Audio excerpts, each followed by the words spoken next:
What's going on, guys, and welcome back to another episode of Career Mode. This is episode number 28, and we're starting today's episode off by seeing our Europa League group for the upcoming season. We've been drawn against Panathinaikos, Lech Poznan, and also Hearts, so a Greek side, a Polish side, and a Scottish side in our Europa League group, and I have to say, I'm pretty happy with that group. I mean, no disrespect to any of those three teams there, but I think we can beat all of those at home, and certainly away from home as well. Should be targeting wins in those games too, so I think that's a pretty kind group for us there. We've avoided any big names, and that's a good group. Like, I'm very happy with that group. It's our first season of European football here at Vicarage Road, and that's probably one of the kindest groups we could have got. So very happy with that, and that is how we start today's episode off. And we take on Norwich for the first game of today's episode here in the Capital One Cup second round. Now, obviously, or is it first round? I can't remember, but the first round we'll play anyway in this year's Capital One Cup. Now, obviously, last season we won the Capital One Cup, picked up our first piece of silverware of the season, and we got to a great start in this year's Capital One Cup as well. Just 2 minutes in, or 3 minutes in I should say, it's Juan Fran who gets his first goal since returning from loan, makes it Watford 1, Norwich 0. Simple little passing build up there, got a little bit lucky as the tackle came in. We got it back to Juan Fran though, and the right back slots it past John Ruddy and makes it 1-0. So one goal up in this game. Of course, we are trying to defend this title after winning it last season, or trophy I should say. So we do want to defend it, but of course the team was still a much changed side out there. 11 changes being made to the side. Diego Fabrini should have made it 2-0 in the 6th minute though. Great save by John Ruddy, and it was still 1-0. And I would like to win this competition again. Winning it last year was great. It put us into the Europa League, but to be honest, I'm still going to be resting 11 players in pretty much all of the rounds until we start reaching the latter stages, because, it's great to win the competition again if we can do that, but this season we've got far bigger fish to fry than worry about the Capital One Cup. We've got the League, we'll be aiming for a top 4 finish. We've got the FA Cup, which hopefully we'll be able to play in this season, and of course the Europa League too, so the Capital One Cup is the least of our worries, really.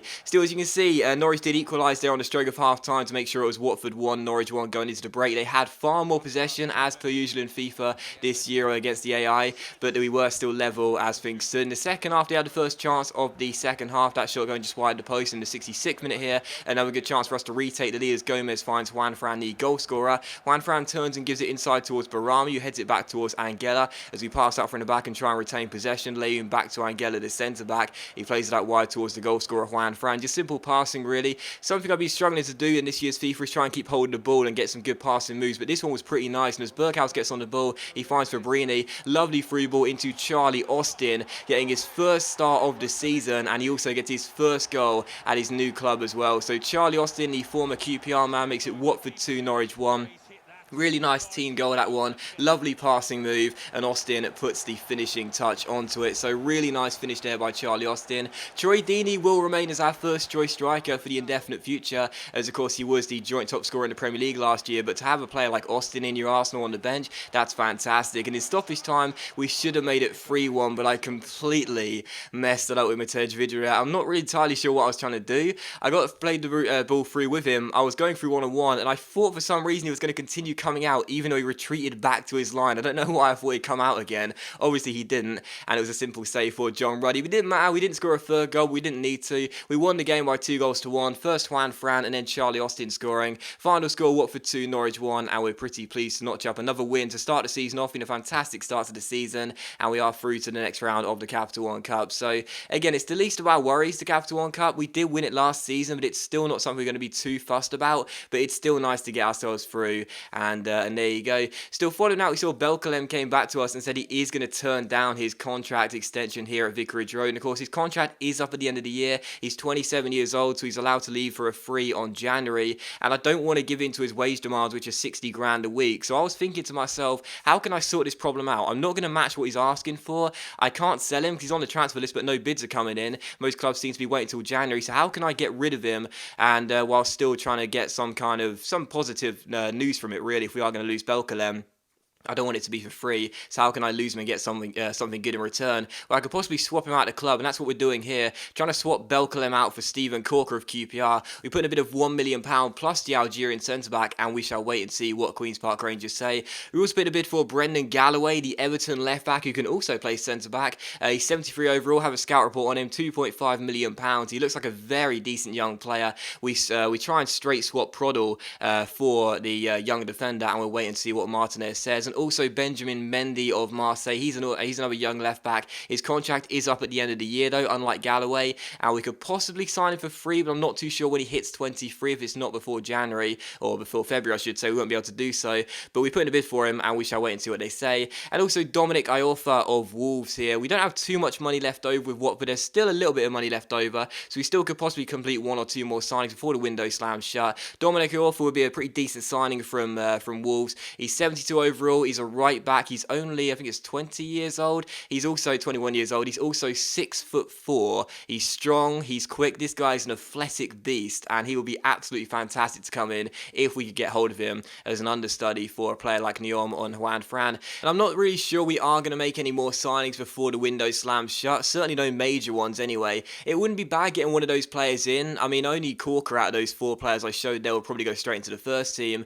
But getting another squad player in could be good for Watford. Just one more signing to give us a bit more squad depth, but we'll have to wait and see. Really, I'm more worried about the fact there are still quite a few players here on the transfer list and on the loan list that don't seem to be getting any bids, like Diego Fabrini, and of course Belkalem's on the transfer list due to his contract. Also Angela as well. Felibi's on the loan list. So pretty frustrating that, to be honest. It's not about the players we're trying to sign, it's about the players we're trying to shift on, really. But we'll have to wait and see what happens between now and the end of the window. So we take on Manchester City for the second and final game of today's episode here, and the first chance would fall to City. Marek Hamšík was denied by a fantastic save by Jack Butland, and it was still 0-0. Really bad error for me. They gave the ball straight to Hamšík, and thankfully for us, our goalkeeper bails us out. So still 0-0. A good chance for us here. Our first chance of the game is Troy Deeney gets on the ball and goes for goal. It's a really good block by Kolarov though, as it went past the goalkeeper. Thought it might have snuck into the back of the net there, but the Serbian does well, and it is still 0-0. In the 43rd minute, once again, Jack Butler makes a really good save there to turn this shot behind for a corner, and it was still goalless. At the break, as you can see, we had a little bit more possession, but City were looking in a far superior side in terms of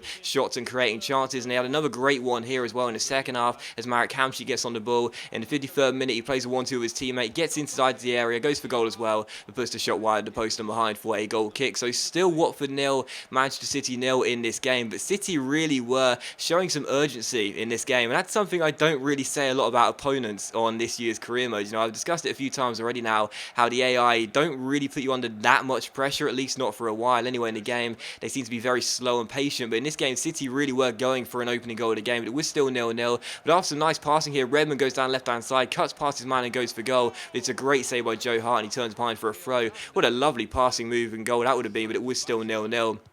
As Redmond was denied by a good save by the goalkeeper, so still goalless in this game. And in the 57th minute here is Danny Rose gives the ball to Jack Butland. Once again, we're passing out from the back. As I said already, in this year's FIFA, I've given the ball away so many times, and I give the ball away so many times when trying to play simple passes. So trying to get a little bit better this year at trying to pass the ball around and retain possession a bit better. And after some very nice passing here, Bertrand Traore gets a very nice assist as we make it Watford 1, Manchester City 0, right on the stroke of the hour mark. And who got the goal for Traore's assist?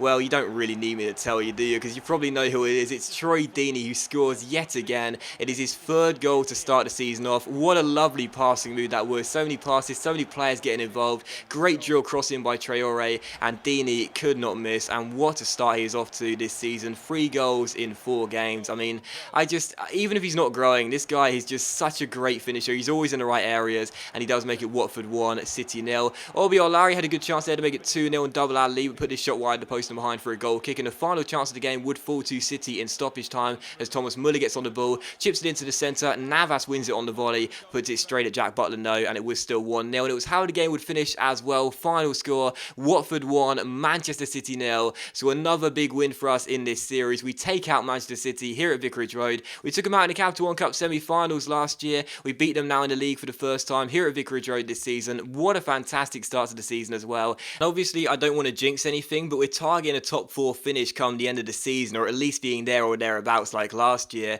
And with results like that, there's no reason why we can't get to those sort of places this season. But Jack Butland was my man of the match, played very well between the sticks, and ensured his clean sheet would help us get the win by a goal to 0. And following that, he had some training. Saw a news article there that Belkalem's told us he's going to be leaving the club, which is not a real surprise, as of course he did reject his contract and it is up at the end of the year, so I'm sure he will be leaving in some form. And following that, how about this? Manchester United United forced into Rooney sale. Wayne Rooney has joined Bayern Munich now at 30 years old. How about that? He went for £29.5 million, I think it was. Crazy transfer there. And Rooney does go to the Allianz Arena. Still following that, we saw the clubs came back for the bids we put in for Dominic Iorfa, Benjamin Mendy, and also Steven Corker as well. Wolves and Marseille rejected bids for Iorfa and Mendy, but QPR did accept a £1 million bid plus Belkalem for Steven Corker. What a great piece of business this could be. We will be losing Belkalem in some form anyway this season, and we may be able to get a player in return for just £1 million extra as well. If we can complete that signing of Corker, that will be a fantastic deal for us. But that does end the episode, guys, so thank you very much for watching the video. I